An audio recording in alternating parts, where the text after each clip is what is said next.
sot si që pat dhe ju dhe gjithë qytetarët e Republikës së Kosovës, patëm dhe një tentim të radhës drejt konstituimit të kuvendit, si dhe pjesëmarrjes tonë në një proces të votimit që do të nënkuptonte një hap tutje drejt konstituimit të institucioneve të Kosovës.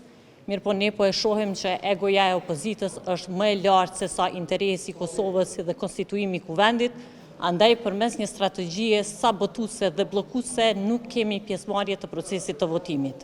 Ne kemi qenë vazhdimisht thirrës në sensin që të kemi pjesëmarrje të votimit, qoftë përmes votës për, votës kundër apo abstenimeve, mirë po bie edhe në kundërshtim dhe me aktgjykimin e gjykatës kushtetuese nëse vazhdohet në një proces tutje të mos pjesëmarrjes nga aktorë tjerë të opozitës në këtë proces të votimit.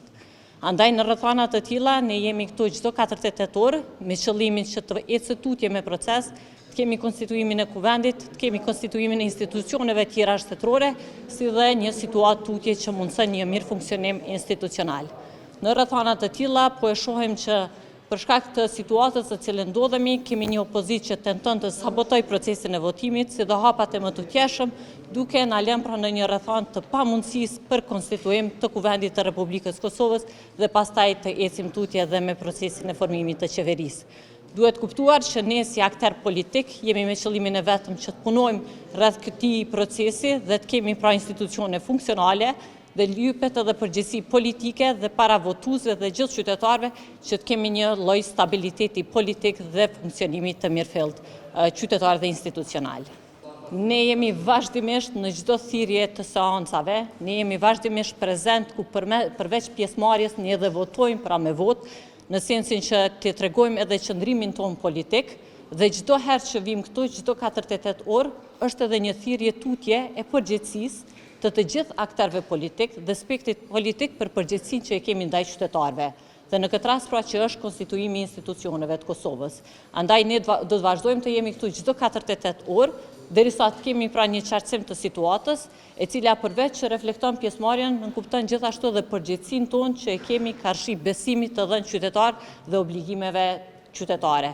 Pra çdo 48 orë është edhe një thirrje ngritjes së vetdijes për përgjegjësitë që i kemi dhe proceset të cilat janë të rëndësishme dhe që duhet të kemi një pjesëmarrje me votë. Ne jemi edhe në pritje të vendimit nga ana e gjykatës kushtetuese, e cila fillimisht pra duhet të deklarohet nëse e pranon këtë lëndë për trajtim dhe gjithashtu dhe cili do të jetë epilogu tutje, në mënyrë që të dalim nga një situatë e tillë dhe spektri politik i cili përbohet nga parti tjera pra opozitare të marrim pjesë me votë dhe të kemi pra një epilog ndaj këtij procesi. Pra duhet të jemi të qartë dhe para qytetarëve në këtë ripërsëritje që po ndodh, ne jemi vetëm në fazën e votimit të procesit, pra saktësisht një komisioni për votën e fshehtë dhe as për emrin e kandidatit. Dhe kjo qartëson që kemi të bëjmë pra me një strategji opozitare bllokuese karshi proceseve të krijimit të institucioneve.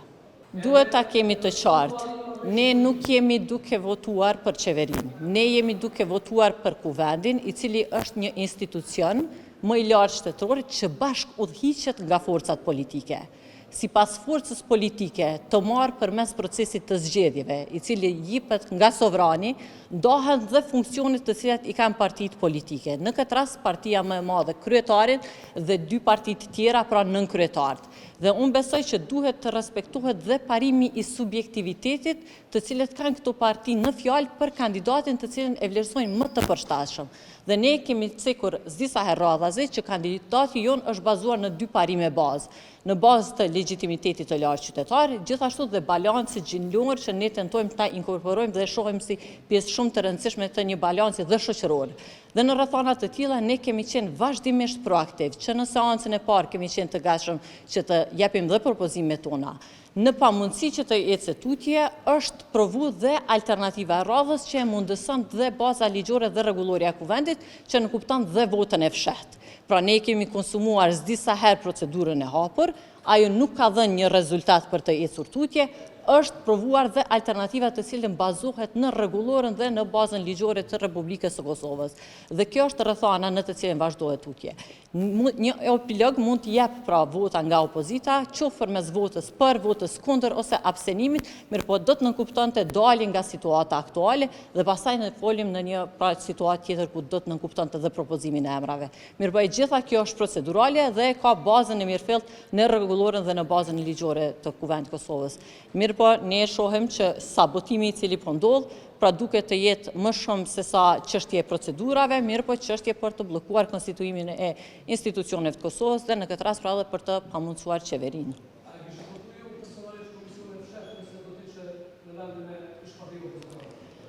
Vota e fshehtë nënkupton dhe respekt ndaj integritetit të cilin e ka deputeti dhe që ja bart sovrani qytetari përmes votës. Dhe unë besoj që subjektet politike duhet mos të imponojnë dhe të mos bëjnë presion ndaj deputetëve të tyre, mirë po të respektojnë gjykimin dhe integritetin e cili do deputet. Kjo tendenca e tyre për të bllokuar këta hapa nënkupton që kanë pasigurinë deputetët e tyre dhe shpesh herë leadershipi këtyre partive tenton të imponojë vullnetin e tyre dhe në gjykimin e deputetëve në fjalë. Atëherë, nëse nuk ka pyetje të radhës, ju faleminderit e shihemi.